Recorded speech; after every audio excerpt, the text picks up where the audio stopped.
कोकणातून पश्चिम महाराष्ट्रात जाणाऱ्या प्रवाशांसाठी महत्त्वाचे असलेले ताम्हिणी, आंबेनळी आणि वरंधा हे तिन्ही घाट 1.5 महिन्यांपासून बंद आहेत। 5 जुलै रोजी झालेल्या अतिवृष्टीमुळे दरड कोसळल्याने हे घाट वाहतुकीसाठी बंद करण्यात आले। त्यामुळे सर्वसामान्य प्रवाशांची मोठी गैरसोय होतीये। याचबरोबर एसटी महामंडळाला देखील आर्थिक फटका बसला आहे। याबाबत नागरिक आणि प्रवाशांकडून काय प्रतिक्रिया येत आहेत पाहूया।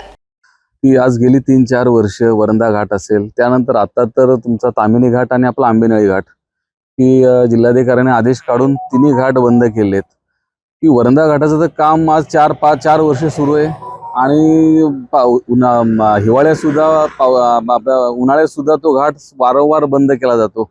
म्हणजे अगदी त्याच्या डेव्हलपमेंटसाठी तो बंद केला। असा कोणता निकष नाहीये ना की बाबा घाट बंद करून डेव्हलपमेंट करावा म्हणून, की बाबा तिथं त्यांनी काहीतरी उपाययोजना करून करावी पाहिजे होती। कारण ऑलरेडी तिन्ही घाट बंद आहेत। व्यापारी वर्गाचे आतोनात हाल आहेत की जर लोणावळा खंडाळा मार्गे पुण्यावरून येणारी जर वाहतूक असेल आणि जर भाजीपाला असेल, येणारे किराणा दुकानाचे साहित्य असेल, तर त्यांना तो हे जास्त पडतंय। म्हणजे काय म्हणतो, भाडं जास्त पडल्यामुळे निश्चितच महागाईचा नकळत वाढ इथं पाहायला मिळते। शिवाय सगळं ठरतंय याचा प्रत्येकाने आणि शासनाने गांभीर्याने विचार करावा। निश्चितच या बाबतीत आपले लोकप्रतिनिधी विशेष लक्ष घालून ह्या तिन्ही घाटांच्या बाबतीत उपाययोजना करून, ज्या ठिकाणी बाबा कुठं 1-2 किलोमीटर अंतरावरती जर काय घटना घडतायत तर 120 किलोमीटरचा घाट तुम्ही बंद करून लोकांना विटीस धरू नये असं मला तरी वाटतंय।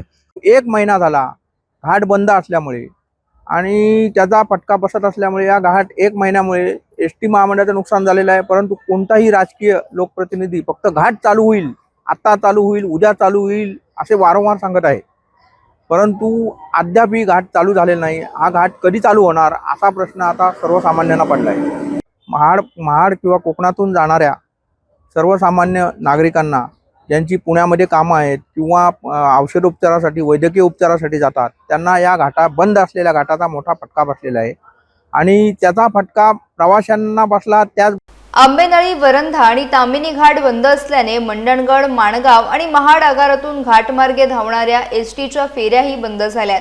त्यामुळे महामंडळाचे लाखो रुपयांचे उत्पन्न बुडाले आहे। याबाबत महाड आगाराचे व्यवस्थापक रितेश फुलपगारे काय सांगतायत ते पाहूया।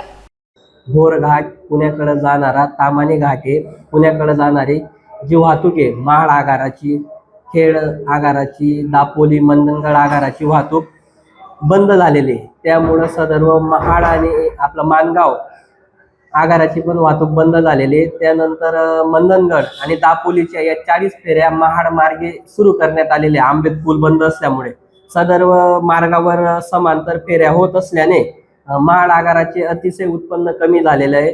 पण इतर आंबेनळी घाटमध्ये जाणारे, भोर घाटामधनं जाणारे, ताम्हिणी घाटामधनं जाणारे प्रवाशांचे व आंबेत पुलावरनं जाणारे प्रवाशांचे गैरसोय होते। रस्ते आणि पूल बंद असल्यामुळं गैरसोय होत आहे। त्यामुळं महाड आगाराचे पर्यायी जे उत्पन्न होतं ते खूपच प्रमाणात कमी झालेलं आहे।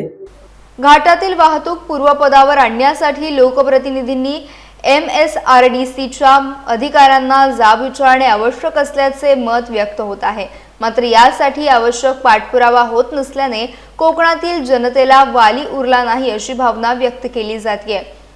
माझे कोकणसाठी उदय सावंत, रायगड।